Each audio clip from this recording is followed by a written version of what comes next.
প্রিয় ছাত্রছাত্রীরা, আশা করি তোমরা সবাই ভালো আছো, সুস্থ আছো। এই ভিডিওটিতে আমি তোমাদের ক্লাস 10-এর 38-এর উপপাদ্যটি বোঝাবো।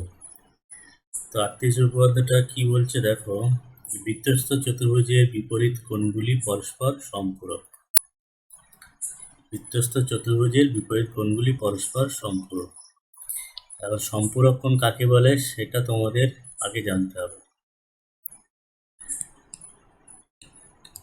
সম্পূরক কোণ কাকে বলে না, দুটি কোণের যোগফল যদি 180 ডিগ্রি হয়, দুটি কোণের যোগফল যদি 180 ডিগ্রি হয়, তাহলে সেই কোণ দুটিকে বলা হবে একটি অপরটি সম্পূরক। মানে এই যে মনে করো 140 ডিগ্রি আর 40 ডিগ্রি, তাহলে দুটি কোণের যোগফল হচ্ছে 180 ডিগ্রি।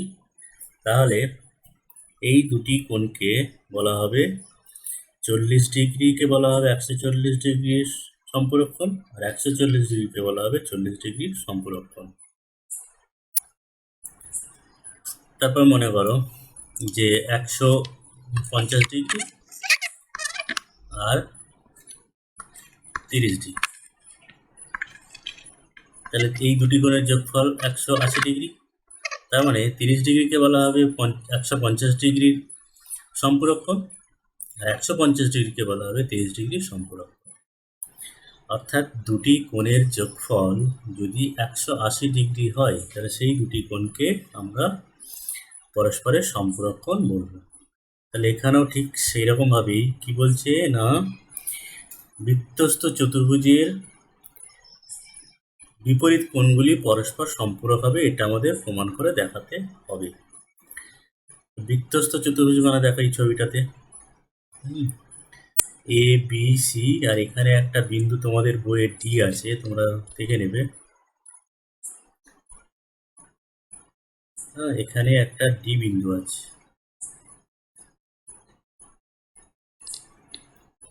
ডি বিন্দু। তাহলে এ বি সি ডি এটা একটা বৃত্তস্থ চতুর্ভুজ। এই বৃত্তস্থ চতুর্ভুজের বিপরীত কোণ বলতে এই কোণ আর এই কোণ, এই দুটো বিপরীত কোণ। একই রকমভাবে এই কোণটা আর এই কোণ, এই দুটো কোণ হচ্ছে পরস্পর বিপরীত কোণ। তোমরা যদি ভাষাতে বলো তাহলে কি হচ্ছে দেখো, যে ও কেন্দ্রবৃত্তের এবিসি সিডি একটি বৃত্তস্থ চতুর্ভুজ প্রদত্ত, মানে যেভাবে তোমরা শুরু করবে প্রদত্ত থেকে শুরু করবে, যে ধরিলাম ও কেন্দ্রবৃত্তের এবিসিডি একটি বৃত্তস্থ চতুর্ভুজ। তাহলে এখানে বিপরীত কোণগুলো দেখতে পাচ্ছ, বিপরীত কোণগুলো দেখো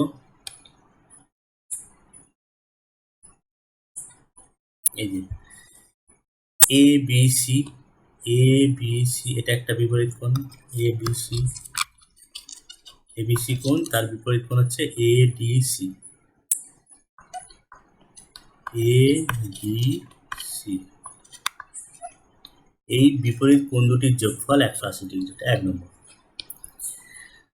এবিসি আর এডিসি এই দুটি কোণের যোগফল 180 ডিগ্রি, দুই সমকোণ। 180 ডিগ্রিকে দুই সমকোণও বলা হয়।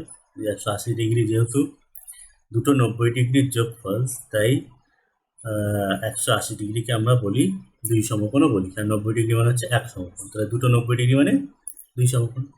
তাহলে 1 নম্বর যেটা প্রমাণ করতে হবে কি, যে এবিসি আর এডিসি, এই যে এবিসি এটা একটা কোণ আর তার বিপরীত কোণ হচ্ছে এডিসি, এটা একটা। তাহলে এই দুটো কোণের যোগফল কি দেখাতে হবে, দুই সমকোণ বা 180 ডিগ্রি। সিমিলার ভাবে দেখো এই যে কোণটা, এটা আর এটা, এই কোণটা মানে হচ্ছে বিএডি, তোমরা ডিএবিও বলতে পারো, একই ব্যাপার। BAD plus BAD plus BCD, এখানে তোমাদের যেভাবে আছে বিএডি প্লাস বিসিডি বলা আছে, তো সেইভাবে আমিও লিখছি। দেখো বিসিডি সমান সমান কি হচ্ছে 180 ডিগ্রি। তাহলে এই দুটো জিনিস আমাদের প্রমাণ করতে হবে। এখন দুটো জিনিস তোমাদের আলাদা করে প্রমাণ করার দরকার নেই, এই একটা যে কোনো একটা হয় এইটা অথবা এটা, এই যে কোনো একটা যদি প্রমাণ করে দেখাও, তাহলে দ্বিতীয়টা আমরা লিখে দেবো যে অনুরূপভাবে দ্বিতীয়টাও প্রমাণ করা যায়। তো এখানে যেটা করেছে দেখো, সেটা হচ্ছে তোমাদের এক নম্বরটা প্রমাণ করেছে, অর্থাৎ এবিসি প্লাস এডিসি এইটা প্রমাণ করেছে। আর এইটা যদি প্রমাণ করতে হয় এই 2 নম্বরটা, তাহলে সেক্ষেত্রে তোমাদের অঙ্কনটা একটু আলাদা হবে। এখানে যেভাবে অঙ্কনটা আছে সেইভাবে করলে এইটা প্রমাণ করা যাবে না 2 নম্বরটা। এখানে 1 নম্বরটা প্রমাণ করেছে, অঙ্কনটাও সেইভাবে এখানে আছে। তো তোমরা প্রমাণটা দেখো। আচ্ছা, তার আগে তোমাদের অঙ্কনটা দেখতে হবে, কিছুই নয়। এবিসিডি একটি চতুর্ভুজ, বৃত্তস্থ চতুর্ভুজ, বৃত্তের ভেতরে আছে। তাহলে এখানে কি করছে আমরা, ও বৃত্তের কেন্দ্র, এই ও বিন্দুর সঙ্গে এই বিন্দু আর ও বিন্দুর সঙ্গে সি বিন্দু যুক্ত করছে। এটা এই 1 নম্বর প্রমাণ করার জন্য। যদি 2 নম্বরটা প্রমাণ করতে চাও সেক্ষেত্রে তোমাদের কি করতে হবে, ডি আর ও যুক্ত করতে হবে, বি আর ও যুক্ত করতে হবে। তোমরা আগেই বলেছি যে কোনো একটা প্রমাণ করবে, হয় এই 1 নম্বরটা অথবা 2 নম্বরটা। এখানে যেহেতু 1 নম্বরটা প্রমাণ করা হচ্ছে তাই এ ও আর ও সি যুক্ত করা হচ্ছে অঙ্কন হিসাবে। আর 2 নম্বরটা প্রমাণ করলে কি করতে হবে, ওডি আর ওবিটা যুক্ত করতে হবে। তাহলে ওটা তোমরা নিজেরা করবে। এখানে যেটা করে দেওয়া আছে আমি সেইটা তোমাদের ভালো করে বুঝিয়ে দিচ্ছি, তোমরা ব্যাপারটা বুঝে নাও। তাহলে দ্বিতীয় প্রমাণটা ঠিক একই রকমভাবে হবে, তোমরা নিজেরা করবে। তো এখানে দেখো এই দুটো যোগ করা হলো, যোগ করার ফলে কি হচ্ছে দেখো প্রমাণে, এবার প্রমাণে চলেছে। এডিসি একটি বৃত্তচাপ, এই যে উপরে দেখো এডিসি, এটা একটা বৃত্তচাপ। এই বৃত্তচাপের ওপরে একটা বৃত্তস্থ কোণ আছে, সেটা হচ্ছে এইটা এবিসি বৃত্তস্থ কোণ, দেখো। আর কেন্দ্রস্থ কোণ হচ্ছে এইটা, এই এওসি। এওসি, এখন দেখো এই এওসি এটা উপরের দিকে এই কোণটাকেও বোঝায়, আবার নিচের দিকে এই কোণটাকেও বোঝায়। তো ওপরের দিকে কোণটাকে আলাদা করে বোঝানোর জন্য, যেহেতু ওপরের কোণটা দেখো খেয়াল করো 180 ডিগ্রির থেকে বড়, আর 180 ডিগ্রির থেকে বড় কোণকে বলা হয় প্রবৃদ্ধ কোণ। তাই ওপরের কোণটাকে এওসি, ওটাও এওসি, দেখো ওটাও নাম এওসি। তাই ওপরের কোণটাকে আলাদা করে বোঝানোর জন্য কি লেখা হচ্ছে, প্রবৃদ্ধ এওসি। প্রবৃদ্ধ কথাটা লেখা হচ্ছে কেন না, ওপরের কোণটা হচ্ছে একটা কেন্দ্রস্থ কোণ যেটা 180 ডিগ্রির থেকে বড়, সেই কারণে এটাকে আমরা প্রবৃদ্ধ কোণ বলে লিখছি, আলাদা করে চিহ্নিত করার জন্য। কারণ নিচেরটা হচ্ছে এওসি কোণ, এটা কিন্তু 180 ডিগ্রি থেকে বড় নয়, এটা উপরের দিকের কোণটাই এওসি, যেটা 180 ডিগ্রির থেকে বড় কোণ, সেটাকে যেহেতু 180 ডিগ্রি থেকে বড় তাই এটাকে প্রবৃদ্ধ কোণ বলা হচ্ছে। এটা তোমরা জানো যে 180 ডিগ্রি থেকে বড় কোণ প্রবৃদ্ধ কোণ। তাই উপরের কোণটাকে আলাদা করে বোঝানোর জন্য এখানে কি লেখা হচ্ছে, প্রবৃদ্ধ এওসি সমান সমান ট্রু অফ অ্যাঙ্গেল এবিসি আছে। কী করে হচ্ছে দেখো, এই কোণটা এটা কেন্দ্রস্থ কোণ, আর এটা হচ্ছে বৃত্তস্থ কোণ বা পরিস্থ কোণ, কার ওপরে, এই এডিসি চাপের উপরে। এবার তোমরা মনে করে দেখো 34 উপপাদ্য, সেখানে কি বলা ছিল যে একই বৃত্তচাপের উপরে কেন্দ্রস্থ কোণ পরিস্থ কোণের দ্বিগুণের সমান। এখানে ঠিক সেইটাই এখানে প্রয়োগ করা হচ্ছে। এটা হচ্ছে কেন্দ্রস্থ কোণ এওসি, প্রবৃদ্ধ এওসি, আর এটা হলো বৃত্তস্থ কোণ বা পরিস্থ কোণ। তাহলে এই এবিসি কোণের দ্বিগুণ সেটা এওসির সঙ্গে সমান হবে 34 উপপাদ্য অনুযায়ী। ঠিক আছে, যদি ভুলে যাও তাহলে 34 উপপাদ্যটি একবার দেখে নাও, দেখে নিয়ে তাহলে এটা বুঝতে আরও সুবিধা হবে। তাহলে এরপরে দেখো এখানে কি করছে, এটাকে উল্টে লিখছে। দেখো এইটাকে বাঁ দিকে নিয়ে চলে আসছে আর এইটাকে ডান দিকে নিয়ে আসছে। আর বাঁ দিকে নিয়ে আসার পরে মানে এখানে একটা লাইন যদি তোমরা এখানে আরো করতে তাহলে কি হতো, টু অফ অ্যাঙ্গেল এবিসি সমান সমান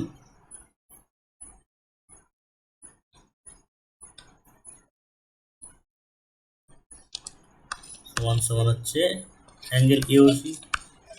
এখানে আমি প্রবৃত্ত কথাটা লিখলাম না, এওসি। তাহলে এই দুইটাকে যদি ডান দিকে আনে, যদি ডান দিকে নিয়ে চলে আসতো তাহলে এখানে গুণ অবস্থায় আছে, ডান দিকে এলে ভাগ অবস্থায়, অর্থাৎ একের দিক হয়ে যাবে। অর্থাৎ এবিসি সমান সমান হাফ অফ প্রবৃদ্ধ কোণ। তাহলে এইভাবে তোমরা এটা দেখবে। ঠিক আছে, তাহলে এটা 1 নম্বর সমীকরণ গেল, যে এবিসিটা কি পেলাম, হাফ অফ প্রবৃদ্ধ কোণ এ ও সি, এটা 1 নম্বর সমীকরণ। আবার একই রকম দেখো এটা ওপরে এডিসি চাপের উপর হচ্ছিল, এবারে নিচে যদি দেখো তোমরা নিচে নিচে কি চাপ, নিচে হচ্ছে এবিসি চাপের ওপরে। এই নিচে এবিসি চাপের ওপরে খেয়াল করো এখানেও একটা কেন্দ্রস্থ কোণ পাচ্ছি আমরা, আর একটা পরিস্থ কোণ পাচ্ছি এবিসি চাপের ওপরে। কি করে, এবিসি চাপের ওপরে এইটা হচ্ছে কেন্দ্রস্থ কোণ, এটা হলো কেন্দ্রস্থ কোণ আর এটা হলো পরিধিস্থ কোণ। এটা এই কেন্দ্রস্থ কোণ মানে এওসি, এটা প্রবৃদ্ধ কোণের ঠিক বিপরীত যে কোণটা, যেহেতু 180 ডিগ্রি থেকে ছোটো, তাই এখানে কিছু লেখার দরকার নেই, শুধু এওসি লিখে দেবে। এওসি কোণ এই কোণটা, আর এটা হচ্ছে বৃত্তস্থ কোণ বা পরিধিস্থ কোণ। ঠিক একই রকমভাবে 34 উপপাদ্য এখানেও প্রয়োগ করা হবে। করে কি পাবো, যে এওসিটা হচ্ছে 2 অফ অ্যাঙ্গেল এডিসি সমান, তাহলে সেখান থেকে আমরা পাচ্ছি যে এডিসি, এটা বাদিকে এনে এডিসি সমান হাফ অফ এওসি, এটা 2 নম্বর সমীকরণ। তাহলে এই বোঝা গেল। এবার এই যে 1 নম্বর আর 2 নম্বর সমীকরণ কি করা হচ্ছে, শুধু সিম্পল যোগ করা হচ্ছে। এখানে যোগ করা হচ্ছে, দেখো এই বাঁদিকের সঙ্গে বাঁদিকে যোগ করা হচ্ছে এইটা, আর এই ডান দিকের সঙ্গে ডান দিকে যোগ করা হচ্ছে। ঠিক আছে, তাহলে বাঁদিকটা যেমন আছে, বাঁদিকটার কোনো পাল্টানো হচ্ছে না, বাঁদিকটা সেম থাকছে। এবার ডান দিকটা তোমরা খেয়াল করো, ডান দিকে যদি হাফটা কমন নাও, ডান দিকে যদি তোমরা হাফটা কমন নাও, তাহলে দেখো হাফ কমন হচ্ছে প্রবৃদ্ধ এওসি থাকছে প্লাস একটা অ্যাঙ্গেল এওসি। তাহলে প্রবৃদ্ধ এওসি মানে ওপরের দিকের কোণটা, আর এওসি অ্যাঙ্গেল মানে নিচের দিকের কোণটা। তাহলে এই দুটো কোণের যোগফল, এ ওপরের দিকের এওসি আর নিচের দিকের এওসি, এই দুটো যোগ করলে কি হচ্ছে, একটা বিন্দুকে কেন্দ্র করে একটা কোণ পাচ্ছি, একটা ও বিন্দুকে কেন্দ্র করে একটা কোণ পাচ্ছি। এখন একটা বিন্দুকে কেন্দ্র করে যদি কোণ পাই আমরা, সেটা কত ডিগ্রি কোণ হবে, সেটা হবে 4 সমকোণ বা 360 ডিগ্রি। 4 সমকোণ মানে 4টে 90 ডিগ্রি, অর্থাৎ 4 গুণ 90 করলে 360 হবে। আর এখানে 4 সমকোণ হিসাবেই লেখো, কোনো অসুবিধা নেই। তাহলে এখানে 2 আর 4 যদি কাটাকাটি করে দাও, তাহলে কি হচ্ছে 2 সমকোণ। অর্থাৎ যেটা আমাদের প্রমাণ করতে বলা হয়েছিল, যে এবিসি আর এডিসি, এই যে angle ABC plus angle ADC সমান সমান কত পেলাম আমরা, 2 সমকোণ বা 180 ডিগ্রি। তোমরা 2 সমকোণের জায়গায় 180 ডিগ্রি লিখতে পারো, কোনো অসুবিধা নেই। আর 4 সমকোণের জায়গায় 360 ডিগ্রি, এইভাবে প্রমাণ করেও করতে পারে। 360 ডিগ্রি করলে কি হতো, 2 আর 360 কেটে যেত, কেটে গিয়ে 180 ডিগ্রি হতো। তাহলে তোমাদের এই পর্যন্ত করতে হচ্ছে। আর তারপরে যেটা তোমাদের বললাম, দেখো এই দ্বিতীয়টা যদি প্রমাণ করতে হয় আলাদা করে, তাহলে তোমাদের কি করতে হবে, আর দ্বিতীয়টা প্রমাণ করার জন্য তোমাদের এই এখানে যেমন ও এ আর এ ওসি যুক্ত করা হয়েছে, দ্বিতীয়টা প্রমাণ করার জন্য তোমাদের কি করতে হবে, ওডি আর অভিযুক্ত করতে হবে। তা সেটা তোমাদের করার দরকার নেই, শুধু তোমরা কী হবে, লাস্টে এখানে যেমন লিখে দিয়েছে, দেখো যে অনুরূপ বিও ও ডিও যোগ করে প্রমাণ করা যায় যে বিএডি প্লাস বিসিডি সমান সমান 2 সমকোণ। এইটুকু লিখে দিলেই তোমাদের হয়ে যাবে। দ্বিতীয়টার আলাদা করে ঠিক একই রকমভাবে আর প্রমাণ করে দেখিয়ে দরকার নেই বা প্রয়োজন নেই। এইটুকু শুধু লিখে দিয়ে তোমরা কি করবে, লিখে দেবে যে প্রমাণিত। তাহলে তোমরা যদি এইটুকু লিখতে পারো, এখান থেকে এতটা পরীক্ষার খাতায়, এইটা এখান থেকে ছবিটা আঁকবে, আর যদি প্রমাণ করতে পারো ঠিকঠাক, তাহলে পুরো নম্বর পাবে। এইটা করার দরকার নেই, বিকল্প প্রমাণ এটা তোমাদের করার দরকার নেই। তো আশা করি তোমরা উপপাদ্যটি বুঝতে পারলে। যদি কোথাও সমস্যা হয়, তাহলে উপপাদ্যটি বারবার দেখবে, দেখার পর বোঝার চেষ্টা করবে, কোন জায়গাটায় অসুবিধা হচ্ছে সেটা ভালো করে বোঝার চেষ্টা করবে। তারপরেও যদি কোনো সমস্যা হয়, তাহলে আমাকে ব্যক্তিগতভাবে জানাবে, আমি তোমাদের সাহায্য করার চেষ্টা করব। তোমরা সবাই ভালো থাকবে, ধন্যবাদ।